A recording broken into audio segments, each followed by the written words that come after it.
ত্রাণের পরিমাণ বা কি থাকছে বা অ্যামাউন্ট কি বলা পসিবল?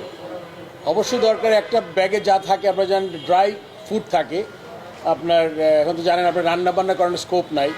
সো ড্রাই যেগুলা আপনার চিরা, মুড়ি, গুড়, বিস্কিটস, তারপরে মোমবাতি, ওরসালাইন, এসব জিনিস যেগুলো থাকে ওগুলো দিয়ে করা হয়েছে, বিকজ এখন রান্নার কোনো স্কোপ নাই।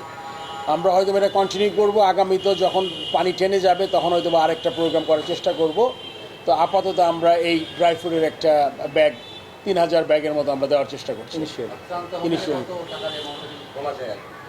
এই অ্যামাউন্টটা এখনও যেটা চিন্তা করেছি, মানে আমরা তো সবসময় সাহায্য করতে চাই, বাট টু স্টার্ট আমরা 1 কোটি টাকা দেওয়ার প্ল্যান করেছি আর কি।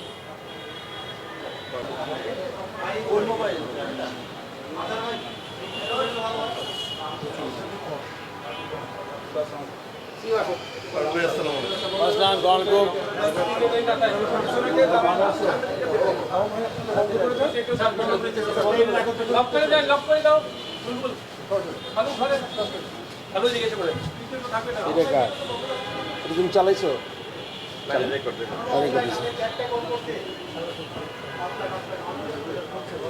আচ্ছা, স্টার্ট হওয়ার আগে একটা কথা বলি ভাই, সবাই শুনতে পাচ্ছেন তো, আর রেকর্ডিং হচ্ছে আর কি। এটা কিন্তু লাইফ না, এটা নর্মাল বলছি আমি।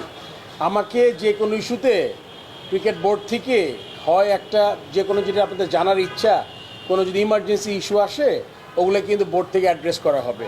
আমি করব, সিও করবে, করা হবে আর কি। তো আমার ব্যক্তিগতভাবে কোনো জিনিস ঘটলেই সাথে সাথে ফোন করলে অসুবিধা আর কি।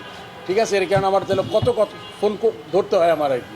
এটা আমি আশা করি আপনারা বুঝবেন ব্যাপারটা। ঠিক আছে, এরপর থেকে যে ইস্যু হলে একটু ওয়েট করবেন, কারণ ইস্যু মানে কি, আমারও তো একটা কিছু আপনাদের, আমি জানি আমার বক্তব্য দরকার।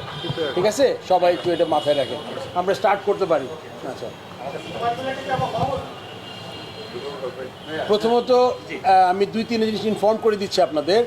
আপনারা জানেন যে আমরা সবাই খুবই দুঃখিত যে আমাদের এত বড় একটা বন্যা এসছে। এই বন্যাতে আপনি জানেন যে ভয়াবহ অবস্থা।